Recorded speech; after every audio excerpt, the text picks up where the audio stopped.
بسم اللہ الرحمن الرحیم۔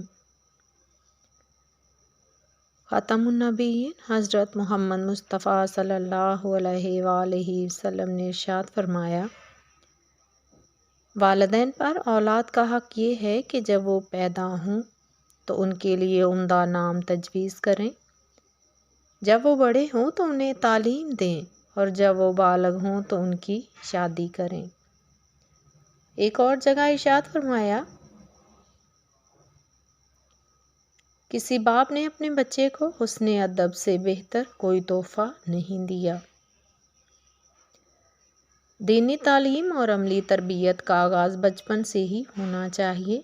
اوائل عمر میں جو سبق دیا جاتا ہے تادم وہ یاد رہتا ہے۔ جس کام کی عادت بچپن میں پڑ جاتی ہے وہ اس کی فطرت ثانیہ بن جاتی ہے۔ جو والدین بچپن میں اپنے بچوں کو اطاعت خداوندی کی طرف راغب نہیں کرتے، ان کی اولاد عموماً راہ حق سے بھٹک جایا کرتی ہے۔ اسی لیے حضور نبی کریم صلی اللہ علیہ وآلہ وسلم نے اپنی امت کو حکم دیا، جب تمہارے بچے 7 سال کے ہو جائیں تو انہیں نماز پڑھنے کا حکم دو، اور جب 10 سال کے ہو جائیں اور نماز نہ پڑھیں تو انہیں مار کر نماز پڑھائیں۔ اس عمر میں ان کی خوابگاہیں جدا کر دو۔ کاش ہم اس فرمان خداوندی اور ارشادات نبوی کی روشنی میں اپنی اولاد کی تعلیم و تربیت کی طرف توجہ دیں، تو ہمیں اپنے بچوں اور بچیوں سے بے راہ روی اور آوارہ مزاجی کا شکوہ نہ رہے۔ آج جبکہ درسگاہوں، کالجوں اور یونیورسٹیوں میں دینی تعلیم و تربیت کا کوئی مؤثر اور حکیمانہ اہتمام نہیں، بلکہ یہ درسگاہیں لادینی نظریات بن چکی ہیں، جب معاشرے کی وہ حص تیزی سے کند ہوتی جا رہی ہے جو کسی نازیباں حرکت پر آتش زیر پا ہو جایا کرتی تھی، اور ایسا کرنے والوں کے خلاف احتجاج کی ایک تیز و تند لہر بن کر ابھرتی تھی۔ آج جب سینما اور ٹی وی کے مخرب اخلاق پروگرام رہی صحیح کسر بھی نکال دینے کے در پہ ہیں، اس وجہ سے ماں باپ کی ذمہ داری دو چند ہو گئی ہے کہ وہ اپنی اولاد کی سخت نگرانی کریں، اور اس سے بھی اہم یہ کہ اپنے حسن عمل اور اچھے نمونے سے ان کے دلوں میں نیکیوں اور بھلائیوں سے ایک والہانہ محبت پیدا کریں۔ اگر ہماری بے حسی کے باعث لادانیت کی بپھری ہوئی موجوں نے ہمارے گھر کا مورچہ بھی سر کر لیا تو پھر آنے والی نسلوں کا خدا ہی حافظ۔